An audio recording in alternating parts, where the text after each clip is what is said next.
وہ آپ سے خوش ہوتا ہے. جیسے ہی آپ اس کی کوئی ڈیمانڈ پوری نہیں کرتے وہ آپ سے فوری طور پہ ناراض ہو جاتا ہے. اور اس وقت آپ کو معلوم ہے کہ جو وہ باقی جو ٹولز ہیں اس کے جو اس کے ادارے ہیں دنیا بھر کے جو کہ فائنینشیل ادارے ہیں اور جو باقی چیزیں ہیں وہ ہم جیسے ممالک کو پھر تنگ بھی کرتے ہیں نا. اس کے ذریعے آپ دیکھیں کہ کیسے کیسے ممالک کیسے کیسے اداروں کے ساتھ ہمارے معاملات چل رہے ہیں اس وقت, لیکن وہاں پہ پھر ہمیں سختی محسوس ہوتی ہے.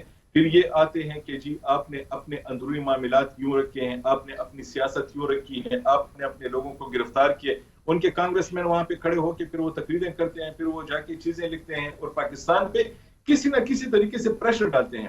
لیکن وہ یہ بھول جاتے ہیں کہ ابھی تک ان کو جتنی بھی اس ریجن میں کامیابی ملی اس میں پاکستان کا ہاتھ ہے. چاہے اسامہ بن لادن ہو جس میں پوری پاکستانی عوام جو ہے وہ پاکستان کی حکومت سے ناراض ہوئی تھی, یا افغانستان سے نکلنا ہو, طالبان کے ساتھ معاملہ برابر کرنا ہو, وہ بھی پاکستان ہی نے کیا. وہ بالکل آپ بجا فرما رہے ہیں کہ پاکستان کا جو ہے وہ بہت ایک امپورٹنٹ رول ہے.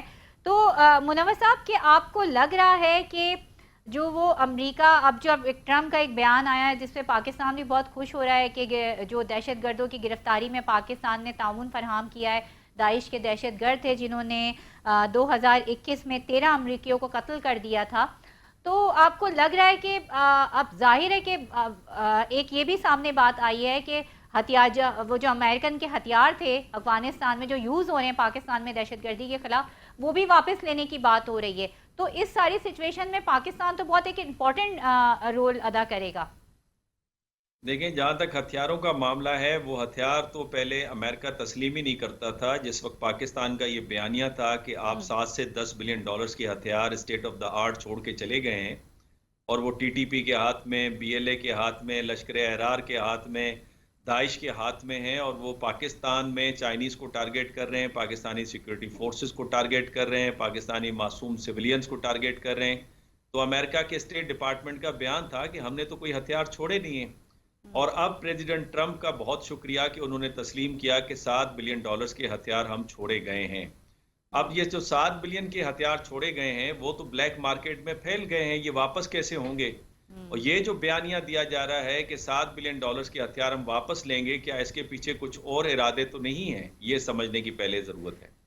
دوسری بات یہ کہ پاکستان جس مڈل رینج پاور پہ ہے اس کے ساتھ ساتھ امریکہ کے ساتھ تعلقات میں ریسیونگ اینڈ کے اوپر ہے. اور بات ہمیں جو سمجھنی چاہیے وہ یہ کہ ہم اس وقت آکٹیگونل ملٹی پولر ورلڈ کے اندر رہ رہے ہیں, کثیر جہتی نظام ہے. تو لہٰذا سارے انڈے آپ ایک باسکٹ میں ڈالیں گے تو پھر اس کا حشر یہی ہوتا ہے جو زیلنسکی کے ساتھ اس وقت ہوا ہے, اور زیلنسکی کو جس طرح کا امبیرسمنٹ ہوئی ہے امریکہ میں, اور زیلنسکی نے اتنا ہیویلی ریلائی کیا کہ اب امریکہ کے پیچھے ہٹنے کے بعد زیلنسکی کی شکست مکمل طور پہ واضح ہے. ہماری جو ماضی میں بائیلیٹرلزم اور اچھے تعلقات کی شروعات چین کے ساتھ, اور پھر اب روس کے ساتھ بڑھتے ہوئے تعلقات, ترکیہ کے ساتھ بہترین تعلقات, اور جو کی پلیئرز ہیں مڈل ایسٹ میں جس طرح سے سعودی عرب ہے, یو اے ای ہے, ایران ہے, ان کے ساتھ تعلقات, اور پھر فار ایسٹ ایشیا میں ملائیشیا اور انڈونیشیا, یہ میرے خیال میں اہم ہمارے اقدامات ہیں, اسی پہ ہمیں چلنا چاہیے. اور افغانستان کا جہاں تک مسئلہ ہے اس کے دیکھیں 3 ہم زاویوں سے کام کر سکتے ہیں. ایک تو بائیلیٹرل لیول پہ کر سکتے ہیں کہ افغانستان کی کنسسٹنٹلی مختلف طریقے سے حکومتوں کو انگیج رکھیں کہ یہ مسئلہ ہمارے لیے نہیں ہے, آپ کے لیے بھی درد سر ہے, آپ کے منسٹرز بھی خودکش حملے میں جا رہے ہیں, آپ کے ہاں بھی خوشحالی نہیں آ سکتی اگر دہشت گردی اسی طرح پنپتی رہے گی. دوسرا, خطے کی سطح پہ ہمیں کام کرنا چاہیے. کوارڈیلیٹرل میٹنگ ہوئی جس میں رشیا بھی تھا, چین بھی تھا, سینٹرل ایشینز بھی تھے, ایران بھی تھا. اس طرح کی ایفرٹس کو کنسسٹنٹلی پرسو کرنا چاہیے بیکاز چین کی وہاں پہ انویسٹمنٹ ہے. تیسرا, ہمیں سسٹمک لیول پہ یونائٹڈ نیشن کے فورم پہ جو کہ بارہا انڈیا دے رہا ہے کہ افغانستان میں دہشت گردی ری آرگنائز ہو رہی ہے, اور بلکہ ابھی بہت ایک امپورٹنٹ تھنک ٹینک ہے امریکہ کا, اس نے چند دن پہلے ہی یہ خبر دی ہے کہ دہشت گردی کا ٹرینڈ دوبارہ ابھر کے آ رہا ہے افغانستان میں. سینٹ کام کے کمانڈر جنرل ارک نے بھی یہ بات کی تھی کہ افغانستان میں دہشت گردی دوبارہ ابھر رہی ہے, اور جو اسٹریٹجک تھنکرز ہیں امریکہ میں, واشنگٹن میں, وہ امریکی حکومت سے یہ کہہ رہے ہیں کہ یہ وہ وقت ہے کہ پاکستان کے ساتھ کنسٹرکٹیو انگیجمنٹ کریں تاکہ ابھرتا ہوا خطرہ جو ہے افغانستان میں اس کو ٹیکل کیا جائے. تو بہرحال یہ ایک مسئلہ پوری دنیا کے لیے ہے. اگر ابھی بر وقت اس پہ ایکشن نہیں ہوا تو یہ پاکستان افیکٹ نہیں ہوگا, یہ پورا خطہ اور خطے کے بعد پھر پوری دنیا افیکٹ ہوگی جس طرح سے یوکرین کی جنگ کی وجہ سے پوری معیشت پہ اثر پڑا ہے، یورپ کی غزہ کی جنگ کی وجہ سے پورا مڈل ایسٹ ہل گیا ہے، تو اسی طرح سے اگر افغانستان اسی طرح ڈی اسٹیبلائز رہا اور دہشت گردی پنپتی رہی تو پھر طالبان کی حکومت بھی نہیں رہے گی اور پھر یہ پورا خطہ جو ہے وہ انسٹیبلٹی کی لپیٹ میں اچھا آئے گا۔ بابا صاحب دیکھیں، جیسے ابھی بات کر رہے ہیں منور صاحب کے، انہوں نے یہ بات کہی کہ یہ بڑی اچھی بات کہی کہ انگیج کرنے کی ضرورت ہے، تو ابھی ایک خبر آئی تھی کہ وزیر اعلیٰ خیبر پختونخوا جو ہیں علی امین گنڈا پور، انہوں نے ایک جرگے کا کہا ہے کہ وہ جو افغان طالبان سے یا افغان حکومت سے بات کرے گا، اور اس جرگے کے لیے جو ہے انہوں نے فیڈرل گورنمنٹ سے ٹی او آرز مانگے ہیں۔ تو آپ کو لگ رہا ہے کہ گورنمنٹ جو ہے وہ ٹی او آرز ان کو دے پائے گی اور وہ اس معاملے کو کوئی حل نکال پائیں گے؟ کیونکہ ابھی آپ نے یہ بات کہی کہ یہ صوبائی حکومت کی ذمہ داری ہے اور صوبائی حکومت اپنا کردار ادا نہیں کر رہی ہے۔ دیکھیں، ایک بات تو آپ کو ماننی پڑے گی کہ افغانستان کا مسئلہ حل کرنا جو ہے وہ پورے صرف اکیلے پاکستان کے بس کی بات نہیں ہے۔ تو خیبر پختونخوا تو ایک چھوٹا سا صوبہ ہے، وہ اس کے ساتھ انگیجمنٹ کر بھی لے گا تو اس صوبے کے لیے کوئی فائدہ لے لے گا، لیکن پھر بھی افغانستان ایک مسئلہ تو ہے نا، تو پوری دنیا کو اس کو اپنے ساتھ انگیج کرنا پڑے گا۔ جس طرح افغانستان میں حکومت لا کے امریکہ نے اپنی ذمہ داری پہ وہاں پہ ایک حکومت کو آنے دیا، وہ حکومت تو نہیں ہے، وہ انتظامیہ ہے، کیونکہ وہ حکومت اس وقت بنے گی افغان طالبان کی کہ جب دنیا اسے تسلیم کرے گی۔ جب تک دنیا نے اسے تسلیم نہیں کیا تو اس سے ذمہ داری کا آپ مطالبہ کیسے کریں گے؟ تو اس لیے آپ کو پھر پہلے ان کو انگیج کرنا پڑے گا، پوری دنیا ان کے پاس آئے گی اور ان کو پوری دنیا کے پاس جانے دیا جائے گا۔ مطلب آپ یہ کہہ رہے ہیں، میں آپ کو بابر صاحب میں آپ کو یہاں روکوں گی، آپ یہ کہہ رہے ہیں کہ جیسے ابھی دنیا نے ان کو تسلیم نہیں کیا اور ہم یہ دیکھ رہے ہیں کہ ان کا باضابطہ کوئی سسٹم بھی نہیں بنا ہے، جیسے گورنمنٹ ہوتی ہے، ادارے ہوتے ہیں، اس طرح کی ان کا وہ پورا وہ سسٹم ہی ابھی جنریٹ نہیں ہوا ہے۔ تو سسٹم تو تبھی جنریٹ ہوگا نا کہ جب وہ ذمہ دار حکومت بنے گی۔ ذمہ دار حکومت وہ تب بنتے ہیں جب انہیں اس بات کا پتہ ہوتا ہے کہ اگر میں اپنے ہاں یہ کام کروں گا تو میں اقوام متحدہ میں جب جاؤں گا، وہاں پہ سیٹ پہ بیٹھوں گا تو وہاں پہ حکومتیں جو باقی ممبران ہوں گے وہ مجھ سے پوچھیں گے کہ تمہارے ملک کے اندر تو یہ ہو رہا ہے اور تم تو یو این کے ممبر ہو۔ جس طرح پاکستان کہیں بھی جاتا ہے تو اسے جواب دینا پڑتا ہے، جنیوا میں اسے جواب دینا پڑتا ہے، یو این میں اسے جواب دینا پڑتا ہے، باقی جتنے فورمز ہیں جہاں جہاں کبھی پاکستان ممبر ہے تو وہاں جواب دینا پڑتا ہے۔ لیکن افغان طالبان کی جو حکومت ہے یا جو انتظامیہ ہے وہ اس وقت بالکل اس حوالے سے آزاد ہے، وہ کوئی اس سے پوچھنے والا نہیں۔ اس کی وجہ یہ ہے کہ انہیں اس بات کا پتہ ہے کہ کسی نے تسلیم نہیں کیا تو مجھ سے کوئی پوچھ سکے گا۔ تو اس لیے یہ انگیج کرنا ان کا صرف پاکستان سے نہیں ہوگا۔ اگر پاکستان صرف انہیں انگیج کرتا ہے اس سے کوئی فائدہ دنیا کو نہیں ہونا۔ افغانستان میں یہی مسائل رہیں گے، پاکستان بھی مسئلے میں رہے گا، باقی ممالک بھی مسئلے میں رہیں گے۔ تو اس لیے یہ میرا خیال ہے کہ پوری دنیا کے جو بڑے ممالک ہیں ان کو افغانوں کو انگیج کرنا پڑے گا۔ دوسری بات پھر ہمارے صوبے کی جب بات آتی ہے، جب ہم جرگہ لے کے جا رہے ہیں، اس جرگے کے بھی اپنی ٹائمنگ کا مسئلہ ہے۔ آپ کبھی کہتے ہیں کہ یہ ہمارا مسئلہ ہے، پھر آپ کہتے ہیں یہ ہمارا مسئلہ نہیں ہے۔ صوبائی حکومت کی بات کر رہا ہوں، آپ کو ایک متوازن سٹینڈ لے کے اس پہ کھڑا رہنا ہوگا کہ ہاں یہ ہمارا مسئلہ ہے، ہم آپ کے پاس آ رہے ہیں۔ ہماری ہی وجہ سے یہاں پہ طالبان آئے تھے، کیونکہ اس وقت اس ملک میں آپ کو بھی یاد ہے کہ عمران خان صاحب کی حکومت تھی، جنرل فیض صاحب ان مذاکرات کو لیڈ کر رہے تھے اور باقی لوگ اس میں آ جا رہے تھے، گروپس جا رہے تھے۔ تو انہی کی وجہ سے یہاں پہ یہ لوگ آئے ہیں۔ اب ان کی ذمہ داری ہے کہ یہ ان کے پاس جائیں، ان کو بتائیں کہ ہم ہی آپ کو لے کے آئے ہیں پاکستان میں، ہم نے ہی آپ کو موقع دیا کہ آپ پاکستان میں مذاکرات کے ذریعے داخل ہوں، سیز فائر ہو۔ جب سیز فائر ہوا تو بارڈرز ریلیکس ہو گئے۔ لیکن یہ جرگے والی جو تمام تر بات ہے، اس کو دیکھا ہم نے اور جو سامنے آئی، ظاہر ہے وہاں پی ٹی آئی کی گورنمنٹ ہے، تحریک انصاف کی گورنمنٹ ہے، یہ کافی کمزور نظر آ رہی ہے مجھے۔ اس میں جو بھی خبریں آ رہی ہیں، جو بھی بات ہو رہی ہے، آپ تو وہاں سے تعلق رکھتے ہیں خیبر پختونخوا سے، یہ بہت کمزور، یہ ایک کمزور بات نظر آ رہی ہے۔ یہ اسی طرح ہے کہ جیسے ہاتھی کے دانت کھانے کے اور ہیں اور دکھانے کے اور ہیں۔ دیکھیں، ایک بات آپ کو تو یہ معلوم ہوگی نا کہ صوبے کا اختیار کتنا ہوتا ہے۔ صوبے کے پاس اپنی لا انفورسمنٹ ایجنسی صرف ہوتی ہیں، صرف پولیس ہوتی ہے، اسپیشل برانچ ہوتی ہے، جبکہ یہاں پہ بارڈر مینجمنٹ ہوگی۔ اگر آپ صوبائی حکومت ان کے ساتھ کوئی وعدہ کرتی ہے، ٹی او آرز ایسے بنتے ہیں کہ جا کے ان کے ساتھ کوئی وعدہ کر لے اور وہ وعدہ یہاں پہ آئے اور ریاست پاکستان اسے نہ مانے تو پھر وہ بات کیسے مانی جائے گی؟ تو اس لیے یہ جو بھی ٹی او آر بنائیں گے، اگر وہ وہاں پہ ایکسیپٹ ہوں گے وفاقی حکومت میں، ان کو وہ سوٹ کریں گے تو وہ انہیں مانیں گے، اور جب وہ انہیں مانیں گے تب یہ جا کے مذاکرات کے لیے وہاں جا سکیں گے۔ کبھی یہ کہتے ہیں کہ ہم تو وہاں پہ جا کے حکومت سے بات کریں گے کہ ہمارے ہاں دہشت گردی کو روکیں، اور پھر کہتے ہیں کہ نہیں ہم تو افغان حکومت کے پاس تو نہیں جا رہے، نہیں ہم تو وہاں کون پہ بس آپ کس کی بات کریں کہ کون کہتے ہیں؟ جو میں سی تو ایم کے صوبائی پی کے ہیں حکومت کی وہ بات کہتے کر ہیں، رہا ہوں، علی امین گنڈا پور کہتے ہیں؟ میں تو صوبائی حکومت کی بات کر رہا ہوں، ٹھیک ہے، علی امین گنڈاپور کے علاوہ بیرسٹر صاحب جو ان مذاکرات کو لیڈ کریں گے وہ ان کے ایگزیکٹلی، بیانات ہاں آتے رہتے ہیں. ہاں جی جی، وہ یہ ایگزیکٹلی. کہتے ہیں کہ ہم تو صوبائی وہاں کی حکومت سے بات کریں گے، پھر کہتے ہیں نہیں ہم تو وہاں پہ جا کے عام لوگوں سے بات کریں گے جو کہ عمائدین ہیں، جو کہ بڑے ہیں اس سوسائٹی کے. تو اب ان کی بھی سمجھ نہیں آ رہی نا کہ ان کے پاس اختیار کتنا ہے، کہ وہ کس حد تک جا سکیں گے. بالکل دیکھیں بات پھر وہیں پہ آگے کہ یہ بات بہت کمزور نظر آ رہی ہے، ابھی فی الحال کمزور نظر آ رہی ہے، اور جب تک یہ انڈر کور فیڈرل گورنمنٹ کے نہیں آ جاتے یا فیڈرل گورنمنٹ کے امبریلا کے انڈر نہیں آ جاتے، جب تک یہ تمام تر باتیں کرنا میرے خیال میں بے معنی ہے. منور صاحب ابھی جیسے بات کی بابر نے کہ جس قوم کو تسلیم نہیں کیا گیا، جس کا کوئی سسٹم نہیں ہے، تو اس کے ساتھ کیا مذاکرات کیے جائیں، اسے کیسے انگیج کیا جائے، جس کی اپنی کوئی ٹرمز اینڈ کنڈیشنز ابھی تک نہیں بنائی ہیں. آپ کو لگتا ہے کہ جو افغان حکومت ہے، جو وہاں پہ طالبان کی حکومت ہے، وہ اس بات کا فائدہ بھی اٹھاتی ہے؟ دیکھیں پہلی بات تو یہ کہ افغانستان کے اندر جو طالبان کی حکومت ہے ان کے اندر دڑا بندی ہے اس وقت. ایک کندہار گروپ ہے اور ایک کابل گروپ ہے، اور دونوں ایک دوسرے سے اختلاف کیے کھڑے ہیں پالیسی میں. دوسری بات یہ کہ جو لوور کیڈر ہے طالبان کا، وہ ان دہشت گردوں کے حوالے سے نرم گوشہ رکھتا ہے، ان کو پناہ دیتا ہے، ان کے ساتھ لڑائیاں بھی کرتا ہے. ریسنٹلی آپ نے دیکھا کہ پاکستان میں جو ایک دہشت گرد مارا گیا وہ ایک طالب کمانڈر کا بیٹا نکلا. اسی طریقے سے آپ یہ بھی دیکھیے کہ طالبان کو ایک خدشہ یہ بھی ہے کہ دوبارہ اگر بین الاقوامی فورسز آتی ہیں یا امریکہ کی فورس آتی ہے تو اس صورت میں پھر یہی لوگ ہیں جو ہمارے ساتھ مل کے ان کے خلاف لڑیں گے. چوتھی بات ہمیں یہ بھی نظر میں رکھنی چاہیے کہ فیڈرل حکومت اور صوبائی حکومت کو آپس میں کوارڈینیشن کرنی چاہیے. کوارڈینیشن کے بغیر پالیسی میکنگ نہیں ہوتی، نہ ہی وہ افیکٹو ہوتی ہے.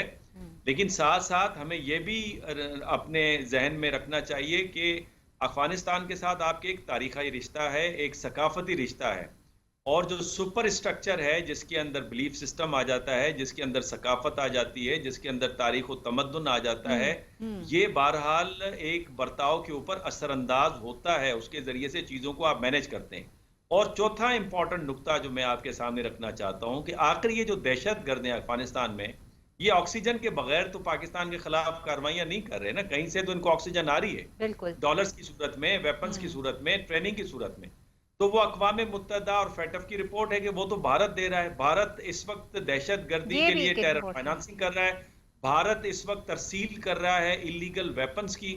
اور اس پہ ٹکی چھپی تو بات نہیں. کلبھشن یادیو کا ہم نے نیٹ ورک پکڑا، گلوبل ڈیتھ اسکواڈ، چاہے وہ کینیڈا میں ہو، یو ایس میں ہو، یو کے میں ہو، قطر میں جاسوسی کا معاملہ ہو، پاکستان میں کشمیریوں کو ٹارگٹ کرنے کا معاملہ ہو، کینیڈا کے اندر سکھوں کو ٹارگٹ کرنے کا معاملہ ہو، اس میں تو بالکل واضح ہے دنیا کے سامنے نا.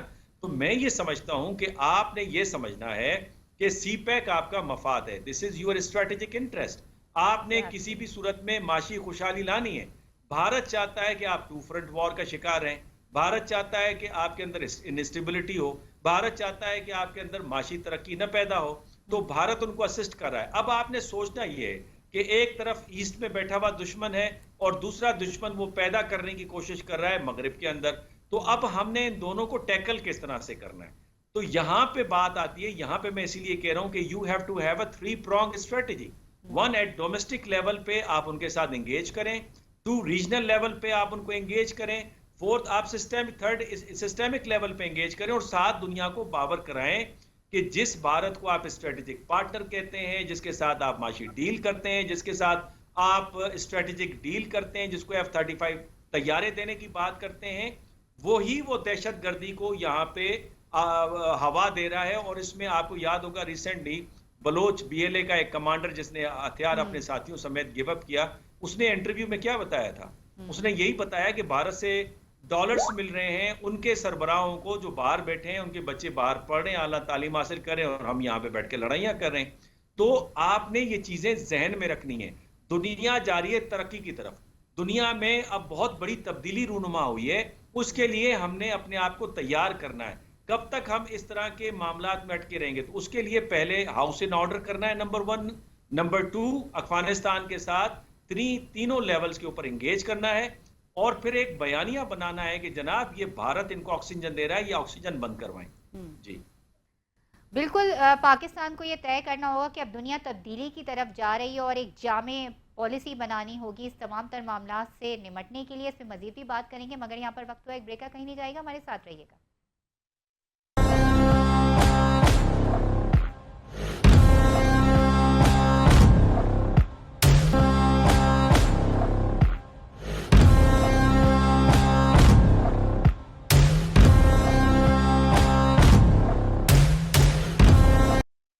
Welcome back. اور بریک سے پہلے جیسے بات ہو رہی تھی کہ اب ہمیں اپنی پالیسیوں کو جو ہے وہ تبدیل کرنا ہوگا، خاص طور پہ خطے کے حساب سے، خطے کے لحاظ سے، دنیا کے لحاظ سے. اب دنیا تبدیلی کی طرف جا رہی ہے. بابر صاحب آپ یہ بتائیے گا کہ ابھی آپ نے کہا کہ جو ہم بات کر رہے تھے کہ انگیج کرنے کی ضرورت ہے، چلیں ہم یہ بات مان لیتے ہیں کہ جو اپوزیشن کی گورنمنٹ ہے وہ ہے کے پی کے میں اور نون لیگ کی گورنمنٹ ہے، فیڈرل گورنمنٹ ہے، تو سیاسی اختلاف، اندرونی اختلاف اپنی جگہ، مگر اس معاملے پر جو ہے وہ مل کے بات کر کے ایک جامع پالیسی سامنے رکھنی چاہیے، ایک جامع مضبوط بات سامنے رکھنی چاہیے اس تمام تر مسئلے کو ہینڈل کرنے کے لیے، مگر وہ چیز نظر نہیں آ رہی ہے. ہاں، اصل میں یہاں پہ مسئلہ صرف ایسا نہیں ہے کہ صرف یہ ایک مسئلہ ہے نا، اور دونوں میں اختلاف ہے اس معاملے پہ. اس کے علاوہ پاکستان میں جو یہاں کی صوبائی حکومت ہے اور وہاں کی جو وفاقی حکومت ہے اور ریاست جو ہے، ان دونوں کے صرف یہ اختلافات نہیں ہیں اس معاملے پہ. اس کے علاوہ بھی آپ کو خود معلوم ہے کہ ہزار اختلافات ہیں اس وقت ملک میں. سیاسی معاملات ایسے چل رہے ہیں کہ یہاں کی صوبائی حکومت اس میں کچھ اور مانگ رہی ہے اور وہ وفاقی حکومت اسے کچھ اور طریقے سے دیکھ رہی ہے، وفاق اور ادارے کسی اور طریقے سے اسے دیکھ رہے ہیں. یہ کچھ تھوڑی بہت ایک جگہ مدد کر کے کسی اور جگہ کچھ اور بھی ساتھ مانگ رہی ہے. وہ کچھ اور دینے کو تیار نہیں ہے اور وہ بھی ان سے کچھ اور مانگ رہے ہیں جو یہ دینے کو تیار نہیں ہوتے. تو اس طرح کی بات ہے کہ معاملہ صرف ایک جگہ پہ خراب نہیں ہے، ان کے سیاسی بھی آپس میں ایک دوسرے کے ساتھ بہت زیادہ مشکلات ہیں. آپ کو معلوم ہے یہاں کی جو صوبائی حکومت ہے وہ اس معاملے پہ تو تعاون ہی نہیں کر رہی تھی. اب جب اسے اپنی پڑ گئی ہے، وہ اسے پتہ چل گیا ہے کہ صوبے میں حالات پھر خراب ہوں گے، تو وہ کھڑی ہو گئی ہے. آپ نے ابھی بات کی تھی یہ تمام تر معاملات کی. ہم نے دیکھا جب پارا چنار کا ایشو ہوا تھا اور آرمی چیف بھی پشاور گئے تھے، ان کی ملاقات بھی ہوئی تھی، وزیر اعلیٰ سے بھی ہوئی تھی اور بیرسٹر سیف سے بھی ہوئی تھی، اور پھر بعد میں کہا گیا کہ بیرسٹر گوہر بھی اس ملاقات میں شامل تھے. یہ تمام تر باتیں سامنے آئیں تو اور یہی کہا گیا کہ اس معاملے کا جو ہے وہ ایک سیاسی حل نکالا جائے گا. تو آپ یہ کہہ رہے ہیں کہ ابھی جو ہے وہ دونوں طرف سے جو ہے وہ مضبوطی نہیں ہے بات کے اندر. تو اب پہلے تو اپنے جو انٹرنل معاملات ہیں ان کو حل کر کے اس دونوں صوبائی اور فیڈرل حکومت ایک دوسرے کو انگیج کریں، مضبوطی سے بات کریں. آپ یہ کہہ رہے ہیں؟ نہیں، میں یہ کہہ رہا ہوں کہ وہ جو آپ نے ابھی حوالہ دیا نا کہ بیرسٹر گوہر نے جو بیان دیا تھا کہ ان کی اور وزیر اعلیٰ کی جب آرمی چیف سے ملاقات ہوئی تو انہوں نے ان سے کیا کیا معاملات پہ بات کی کہ تمام معاملات حل کیے جائیں گے. تو اس کے بعد آپ نے دیکھا کہ جب آرمی کی طرف سے پھر کلیریفیکیشن آئی کہ نہیں، کوئی بات نہیں ہوئی تھی، اس کے علاوہ کوئی بات نہیں ہوئی تھی کہ خیبر پختونخوا میں امن و امان کو بحال کیا جائے.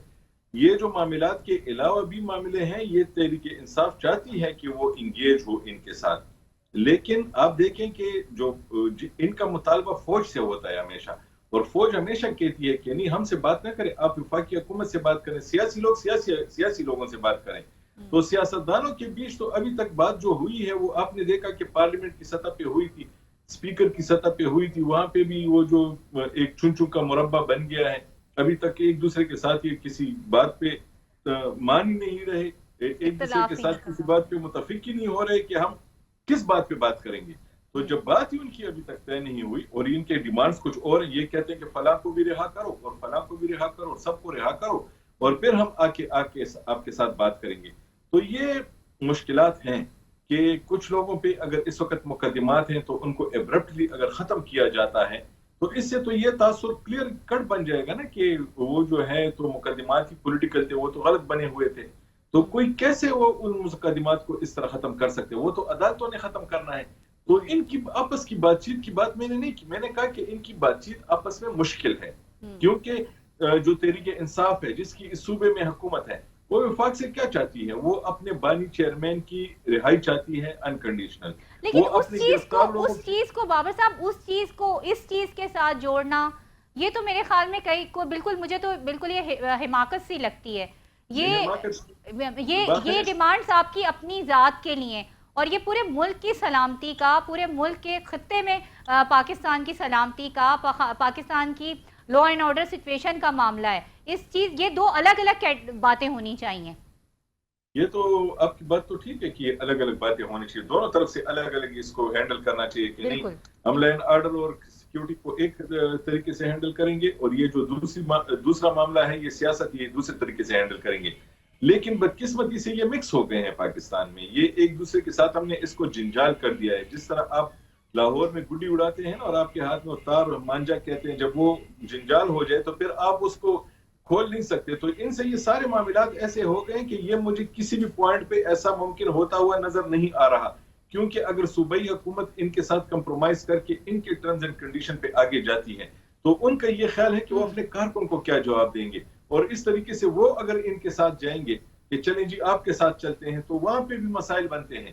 تو اس لیے وہ دونوں جو ہیں تو وہ قدم آگے نہیں بڑھا رہے. اور بیچ کی اس وقت پاکستان میں سب سے بڑا مسئلہ جو ہے نا وہ یہ ہے کہ بیچ کی کوئی فورس نہیں ہے جو دونوں کو لا کے بٹھائے ایک ٹیبل پہ اور انہیں کہے کہ دیکھیں آپ دونوں جو اس وقت ایک دوسرے سے ناراض ہیں تو آپ دونوں کی ناراضگی کا مسئلہ جو ہے اس کا جو نقصان ہو رہا ہے وہ پورے پاکستان کو ہو رہا ہے.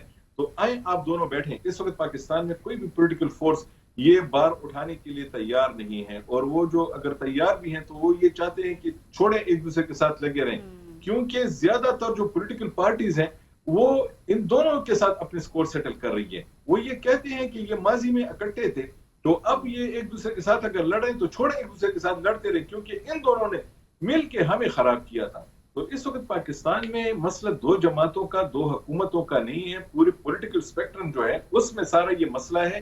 جب تک اس میں کوئی ایک دو ایسے لوگ سامنے نہیں آئیں گے جو ان سب کو بٹھا کے اور ایک کمرے میں بٹھائیں جس میں ادارے بھی ہوں، جس میں سیاسی جماعتیں بھی ہوں، دروازے کو باہر سے تالا لگا دیں اور تالا لگا کے کہیں کہ آپ سب اپنا حل نکالیں اور اس کے بعد آپ یہاں سے نکلیں گے، ورنہ ہم نہیں چھوڑیں گے آپ کو، کیونکہ حل کی طرف آ جائیں تو اس وقت تک یہ مسئلہ حل نہیں ہوگا. میرا خیال ہے کہ ذمہ داری سب پہ آ رہی ہے، کوئی بھی ایسا نہیں ہے جو اس سارے معاملات کا یہ جو پولیٹیکل پولرائزیشن ہے اس کی ذمہ داری سب پہ ہے اور سب کو یہ پولیٹیکل پولرائزیشن ختم کرنی چاہیے. اور یہ جو ہمارا پاکستان کا جو مسئلہ ہے تو اس میں کسی کو آگے آنا چاہیے. لیکن پاکستان میں پھر میں آپ کو ایک بار پھر بتا رہا ہوں، پاکستان میں کوئی ایسی سیاسی شخصیت نہیں ہے جو ان دونوں کو لا کے کہیں بٹھا سکتے اور انہیں کہیں کہ آپ بیٹھ کے بات کریں. منور ابھی جیسے بڑی ہارڈ لائن لی بابر نے، تو کہا کہ سب کو بٹھا دیں، اداروں کو بھی بٹھا دیں، ساری پولیٹیکل پارٹیز کو بھی بٹھا دیں، کوئی ثالثی کا کردار ادا کرے اور کمرے کا جو ہے نا وہ تالا لگا دیا جائے جب تک اس بات کا حل نہیں نکلے. تو آپ کو لگتا ہے کہ اگر کوئی بھی ثالثی کا کردار ادا کرے گا تو پھر یہ معاملات جو ہیں کچھ اس کی جو گرد ہے وہ بیٹھ جائے گی؟ دیکھیں ثالثی کا کردار ماضی میں ادا ہوتا رہا ہے، اور اگر دھرنے کے لیے یا ایک بہت بڑے ہجوم کے ساتھ مسلم لیگ نون آ رہی تھی اسلام آباد کی طرف اور پیپلز پارٹی کی حکومت تھی، تو اس وقت بھی کسی ادارے نے ایک اہم کردار ادا کیا تھا. اب سوال یہاں پہ یہ پیدا ہو رہا ہے کہ وہ ادارہ اب وہ کردار ادا کیوں نہیں کر رہا، اور اس کا جواب یہ ہے کہ جب اس ادارے کو کنٹروورشل کر دیا جائے، اس کے خلاف ایک بیانیہ گڑھ دیا جائے اور اس کو آپ ہر فورم پہ اس کے خلاف باتیں کرتے نظر آئیں تو پھر اس ادارے نے تو پیچھے ہٹنا ہے. تو پاکستان کے اندر جو فورس ہے اور جو طاقت ہے وہ تو اسی ادارے کے پاس ہے، میری مراد اسٹیبلشمنٹ ہے. تو اس وقت کردار انہوں نے ادا کرنا ہے، اور جو ہمارے پولیٹیکل جو فگرز ہیں انفارچونیٹلی بدقسمتی سے مجھے یہ کہنا پڑ رہا ہے کہ ان کے اندر مجھے اتنی عقل مندی نظر نہیں آتی. اور میں آپ کو ایک بڑی فرینک بات کر رہا ہوں، بینگ اے اسکالر، اگر میں ڈیٹا جمع کرتا ہوں تو جنرل مشرف کا زیادہ تکڑا ڈیٹا نکلتے ہوئے مجھے نظر آتا ہے. ان میں مجھے اسٹیٹ مین شپ نظر آتی رہی، وہاں پہ میرٹ بھی رائج تھا، وہاں پہ سارے صوبوں کی نمائندگی بھی کسی نہ کسی صورت میں تھی، وہاں پہ لوکل باڈی گورنمنٹ کے تھرو ٹرو ڈیموکریسی بھی امپلیمنٹ ہوتے نظر آئی، وہاں پہ مختلف ممالک کے ساتھ جیسے آسٹریلیا ہے، نیوزی لینڈ ہے، برازیل ہے، ارجنٹینا ہے، جو دور پار کے ممالک ہیں ان کے ساتھ رشتے ناتے اور ان سے ان کی اسپیشلائزیشن سے فائدے اٹھانے کی بات بھی نظر آئی. تو یہ ساری چیزیں ہمیں نظر آ رہی تھی. گو اس پہ ڈیبیٹ ہو سکتی ہے کہ وہ صحیح طریقے سے پاور میں آئے یا غلط طریقے سے پاور میں آئے. تو اس وقت پرابلم یہ ہے کہ ہر شخص یہاں پہ کنٹروورشل ہے اور ہر شخص ایک دوسرے پر برس رہا ہے، جبکہ ملک کی اس وقت ڈیمانڈ یہ ہے کہ اپنے ہاؤس کو ان آرڈر کریں، ایک پراپر ریفارم لے کر آئیں، مڈل کلاس کو رائز دیں، اسٹرکچرل ریفارم چاہے وہ اکانومی ہے، چاہے وہ سوسائٹی ہے، چاہے وہ پالیٹکس ہے، اس میں لے کر آئیں. ادروائز جو اس وقت تبدیلیاں رونما ہوئی ہیں خطے اور بین الاقوامی سطح پہ، جس میں پاکستان کے لیے اپرچونٹیز بھی ہیں اور چیلنجز بھی ہیں، وہ ہم اسے نبرد آزما نہیں ہو پائیں گے. لیکن یہاں پہ چاہیے لیڈرشپ اور یہاں پہ چاہیے ریشنلٹی. اور یاد رکھیں کہ پالیسی وہی کامیاب ہوتی ہے جہاں پہ کوآرڈینیشن ہو. جب میں کوآرڈینیشن کی بات کرتا ہوں تو سیاستدان بھی ہوں، یعنی پولیٹیکل پارٹیز بھی ہوں، ایکیڈیمیا بھی ہو، پریکٹیشنرز بھی ہوں، ڈپلومیٹس بھی ہوں، سوسائٹی کے اہم نمائندے بھی ہوں، بزنس گروپس بھی ہوں، میڈیا پرسنز بھی ہوں. بیکاز ایکیڈیمیا اگر نیریٹو کنسٹرکٹ کرے گی تو میڈیا اس کو ڈسمینیٹ کرے گی، اور پولیٹیشینز اپنے تجربے سے اور اپنے زاویے سے، پریکٹیشنرز ڈپلومیٹس اپنے زاویے سے، بیکاز آپریشنل انوائرمنٹ کو وہ انڈرسٹینڈ کرتے ہیں، ایکسٹرنل سچویشن کو وہ ڈیفائن کرتے ہیں، تو سب کا ایک اہم کردار ہے. لیکن اگر سارا بار ایک ہی کے اوپر آئے گا اور ایک ہی ستون کو کے اوپر پوری چھت کا آپ وزن کھڑا کر دیں گے اور باقی ستونوں کو آپ گرا دیں گے تو پھر یہ چھت زیادہ دیر کھڑی نہیں ہوگی. اچھا، ایک چیز اور بھی ہے منور کہ ٹریڈ جو سب سے زیادہ متاثر ہو رہی ہے کہ وہ آپ چمن بارڈر دیکھ لیں یا پھر ترخم بارڈر دیکھ لیں. ترخم بارڈر بھی جو ہے وہ 20 دن سے بند ہے، تو اس سے بھی اکانومی جو دونوں طرف ہے وہ بھی متاثر ہو رہی ہے. ظاہر بارڈرز بند ہیں، تجارت نہیں ہو رہی، جو وہاں سے اشیاء خوردونوش آتی ہیں یا جو بھی وہاں سے کراس ہو کے چیزیں آتی جاتی ہیں، یہ بھی ایک بڑا فیکٹر ہے بارڈر بند ہونے کی وجہ سے، دہشت گردی کی وجہ سے. جی لیکن اس میں زیادہ نقصان افغانستان کا ہے. دیکھیں افغانستان میں گندم کی کمی ہوتی تھی، کون دیتا تھا؟ افغانستان میں ڈالرز کہاں سے جاتے تھے؟ افغانستان میں ان کو لوگوں کو جابز کون دیتا تھا؟ سستے نمونے سے یہاں سے جو رسد جاتی تھی، ان کے مال جو آتا تھا، ان کو ہم نے فری پورٹ فیسلٹی دی ہوئی تھی، وہ کہاں سے آتا تھا؟ اس کے بند ہونے سے افغانستان کو زیادہ نقصان ہو رہا ہے، معاشی لحاظ سے، مالی لحاظ سے اور سوسائٹی میں ویلفیئر کے لحاظ سے. لیکن کیا پاکستان کو کوئی نقصان نہیں ہو رہا؟ پاکستان کو کم ہو رہا ہے، لیکن ہو رہا ہے. پاکستان کے اثر و رسوخ کم ہو رہا ہے. مثال کے طور پہ اس وقت جو افغانستان کے لوگ چائنا میں بیٹھے اپنا مال بیچتے ہیں تو وہ چاہ بہار یا بندر عباس کے تھرو افغانستان بھیج رہے ہیں. تو ایک الٹرنیٹو روٹ کی طرف جائیں گے، گو کہ وہ لمبا ہے، گو کہ وہ کاسٹلی ہے، لیکن اس طرف جائیں گے. اور اس طرف جائیں گے مطلب آپ یہ کہنا چاہ رہے ہیں منور کہ اگر بارڈرز جو ہیں وہ پاکستان اور افغانستان کا بند ہے اور ٹریڈ نہیں ہو رہی ہے تو اس کو آلٹرنیٹ وہ ڈھونڈ رہے ہیں، اس وجہ سے ان کی معیشت پہ بھی اتنا زیادہ اثر نہیں ہو رہا ہے. کیونکہ دیکھیں اگر معیشت پہ اتنا زیادہ اثر ہو تو پھر اتنے ٹرین لوگ، کتنے ٹرین دہشت گرد وہ اتنی جدید ٹیکنالوجی کہاں سے لے کر آتے ہیں؟ نہیں تو وہ تو دے نہیں رہے نا، انہیں تو انڈیا دیتا ہے یا دوسرے ممالک دیتے ہیں جو سی پیک کو یہاں پہ اچھا، آپ نے ابھی انڈیا کی بات کی، چلیں اسی موضوع پہ آ جاتے ہیں کہ انڈیا اور افغانستان کی جو قربتیں ہیں وہ بھی پاکستان کے لیے ایک مسئلہ بن رہی ہیں. جی پاکستان کے لیے مسئلہ ہے. میں یہی تو کہہ رہا ہوں کہ آپ اسپیس کیوں دیں دوسروں کو کہ وہ آ کے وہاں پہ بیٹھ جائیں.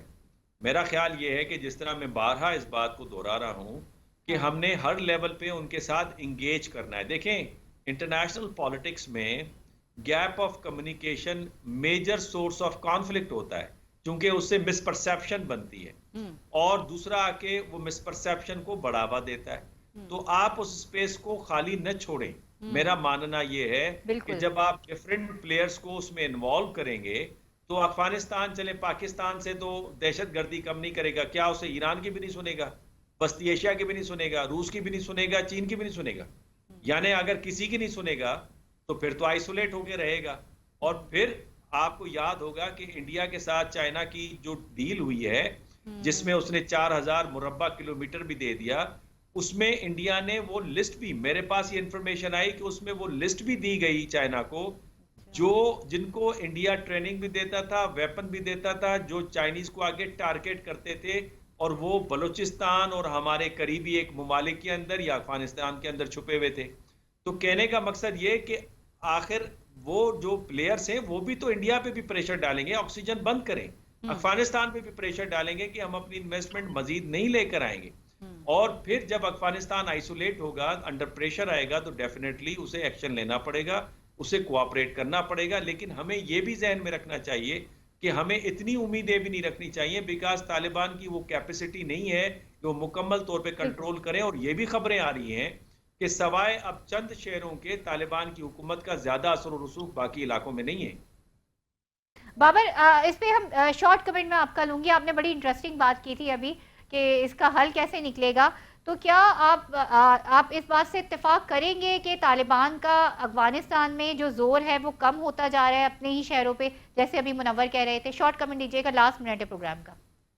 یہ دیکھیں، افغانستان میں جو وہاں کے ان کے اپنے لوگوں کے، خود افغان طالبان کے جو ان کے لوگ تھے، ان کی جو توقعات تھی، ان سے وہ توقعات میرے خیال میں کہ پوری نہیں ہو رہی، کیونکہ وہ ان میں ڈفرنس آف اوپینین بہت ہے. وہ معاملات پہ ایک دوسرے کے ساتھ سارے کے سارے سیم پیج پہ نہیں ہیں، جس کی وجہ سے وہاں پہ مشکلات ہیں. جیسے کہ پاکستان کے اندر آ کے لڑائی کرنا، وہ سارے اس پہ متفق نہیں ہیں، لیکن پھر بھی کچھ ان میں سے کچھ آ کے پاکستان میں لڑتے ہیں.